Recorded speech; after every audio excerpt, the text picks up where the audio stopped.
5 recent best OTT movies Telugu. So రీసెంట్‌గా మంచి మంచి సినిమాలు వచ్చినాయి ఓటీటీలో.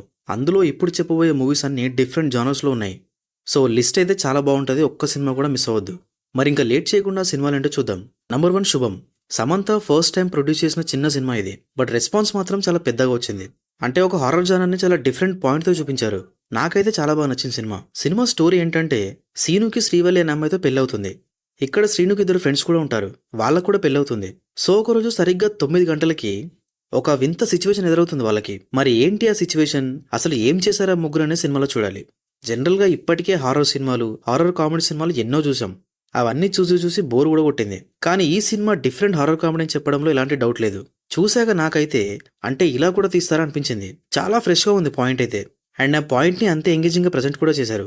స్టార్టింగ్ కొంచెం ఇనీషియల్ పోర్షన్స్ స్లోగా అనిపిస్తాయి. బట్ వన్స్ ముగ్గురు లైఫ్లో ఆ సిచ్యువేషన్ వచ్చాక భలే ఉంటుంది సినిమా అయితే. మంచి మంచి ఫన్ మూమెంట్స్ ఉన్నాయి, మంచి హారర్ మూమెంట్స్ ఉన్నాయి, అన్ని ప్రాపర్గా ఉన్నాయి సినిమాలో. సో ఓవరాల్గా సినిమా అయితే వర్త్ వాచింగ్ అని చెప్పొచ్చు. ఎస్పెషల్లీ హారర్ ఫ్యాన్స్ అయితే పక్కా చూడాలి. సో సినిమా జియో హాట్స్టార్లో ఉంది, చూసేయండి. నంబర్ 2 11. నవీన్ చంద్ర లీడ్ రోల్ చేసిన తమిళ తెలుగు బైలింగ్వల్ థ్రిల్లర్ ఇది. అసలు ఎలాంటి ఎక్స్పెక్టేషన్స్ లేకుండా చూసా సినిమా. సో నచ్చింది నాకైతే. సినిమా స్టోరీ ఏంటంటే సిటీలో ఒక కిల్లర్ ట్విన్స్ని మాత్రమే చంపుతూ ఉంటాడు, అది కూడా చాలా దారుణంగా. సో ఆ కేసుని ఏసీపీ అరవింద్ టేకప్ చేస్తాడు. మరి ఆ తర్వాత ఏం జరిగిందనే సినిమాలో చూడాలి. బాగుంది సినిమా. స్టోరీ కానీ స్క్రీన్ ప్లే కానీ చాలా ఎంగేజింగ్గా ఉంటుంది.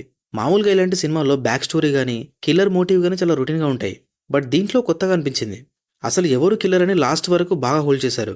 సెకండ్ హాఫ్లో కొన్ని ట్విస్టులు ఉంటాయి, మామూలుగా ఉండవు అయితే. So thriller fans don't miss this film. Cinema prime వీడియోలో ఉంది. నంబర్ 3 అలపుల జిమ్ఖానా. ప్రేమలో fame Naslen one of the లీడ్స్గా చేసిన సినిమా ఇది. తెలుగులో థియేటర్స్లో కూడా రిలీజ్ అయింది. అండ్ రెస్పాన్స్ పర్లేదు, బాగానే ఉంది. సో ఇప్పుడు ఈ సినిమా ఓటీటీలో స్ట్రీమ్ అవుతుంది. స్టోరీ ఏంటంటే ఒక 5 బాయ్స్ ఇంటర్మీడియట్ ఫెయిల్ అవుతారు. సో ఫెయిల్ అయ్యాక లైఫ్లో ఏదైనా డిఫరెంట్గా చేయాలని చెప్పి బాక్సింగ్ నేర్చుకుందామని ఫిక్స్ అవుతారు. మరి ఆ తర్వాత ఏం జరిగిందనే సినిమాలో చూడాలి. జనరల్గా స్పోర్ట్స్ సినిమాలు చాలా ఎమోషనల్గా, ఇన్స్పిరేషనల్గా ఉంటాయి.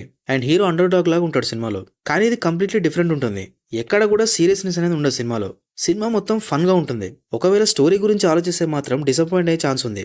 బట్ స్టోరీ ఏం పట్టించుకోకుండా టైంపాస్ కోసం చూస్తే మాత్రం పక్కా ఎంగేజ్ అవుతాం. కానీ నరేషన్ మొత్తం చాలా స్లోగా ఉంటుంది. బట్ తెలుగు డబ్బింగ్ కానీ మన తెలుగు మేమ్స్ కానీ బాగా బ్లెండ్ చేశారు. అందువల్ల చాలా ఇంట్రెస్టింగ్ అనిపిస్తుంది సినిమా చూస్తున్నంత సేపు. సో అలా సరదాగా నవ్వుకోవాలనుకుంటే సినిమా చూసేయండి. సినిమా సోనీ లీవ్లో ఉంది. Number 4 final destination blood lines. Final destination ఫ్రాంచైజీకి ఒక సపరేట్ ఫ్యాన్ బేసే ఉంది. అసలు మనుషులు వింత వింతగా చనిపోవడం అనే పాయింట్తో ఫ్యాన్ బేస్ క్రియేట్ చేశారు. ఇక ఆల్మోస్ట్ 14 years తర్వాత ఈ ఫ్రాంచైజ్తో వచ్చారు. సో ఈ సినిమా థియేటర్స్లో తెలుగులో కూడా వచ్చింది.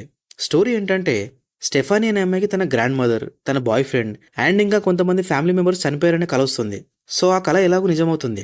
మరి స్టెఫానీ అది అవ్వకుండా కాపాడిందా లేదా అనే సినిమాలో చూడాలి. సినిమా అయితే నెక్స్ట్ లెవెల్ ఉంటుంది. ఫస్ట్ 10 నిమిషాలే పిచ్చెక్కిస్తుంది. ప్రతి డెత్ని మామూలుగా డిజైన్ చేయలేదు. అండ్ ఈ ఫ్రాంచైజ్కున్న స్పెషాలిటీ అది. మధ్యలో కొంచెం స్లోగా అనిపిస్తుంది. బట్ ఎలా చనిపోతారో నెక్స్ట్ అనే క్యూరియాసిటీతో చూస్తాం సినిమాని. అండ్ సినిమా రన్ టైం కూడా తక్కువ ఉంది.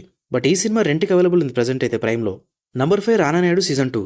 2023లో సీజన్ 1 వచ్చింది. అండ్ అందరినీ షాక్ చేసింది కూడా. ఎందుకంటే సిరీస్ అంతా బోల్డ్గా ఉంటుంది. అందులోనూ ఫ్యామిలీ హీరో వెంకటేష్ ఇలా చేయడం ఏంటని చాలా మంది అన్నారు కూడా. సో ఎనీవేస్ ఇప్పుడైతే సీజన్ 2 వచ్చింది. స్టోరీ ఏంటంటే రానా నాయుడు కొడుకుని కిడ్నాప్ చేస్తారు. ఎవరు చేశారు ఏంటి, రఫూక్ మిర్జా ఎవరు, నాగా మళ్ళీ రానా నాయుడు లైఫ్లోకి ఎలా వచ్చాడు, ఇవన్నీ తెలియాలంటే సిరీస్ చూడాలి. సో మొత్తం 8 ఎపిసోడ్స్ ఉన్నాయి. అండ్ ఒక్కోటి 50 minutes అలా ఉంటుంది. ఒక్క 6th ఎపిసోడ్ మాత్రం 30 minutes ఉంటుంది. పర్లేదు, సిరీస్ అయితే బాగానే ఉంది. కానీ సీజన్ 1లో ఉన్న బోల్డ్నెస్ మొత్తం తీసేశారు. సో మరీ గ్రేట్ సిరీస్ ఏం కాదు, కానీ టైంపాస్కి అయితే చూడొచ్చు ఒకసారి. సిరీస్ నెట్ఫ్లిక్స్లో ఉంది, చూసేయండి. సో అంతే. ఇంకా నా ఒపీనియన్లో ఈ 5 మాత్రం బెస్ట్ అనిపించినాయి. మరి ఇవి కాకుండా మీకు ఏమైనా బెస్ట్ అనిపిస్తే డెఫినెట్గా కామెంట్లో చెప్పండి. Thank you for watching this video.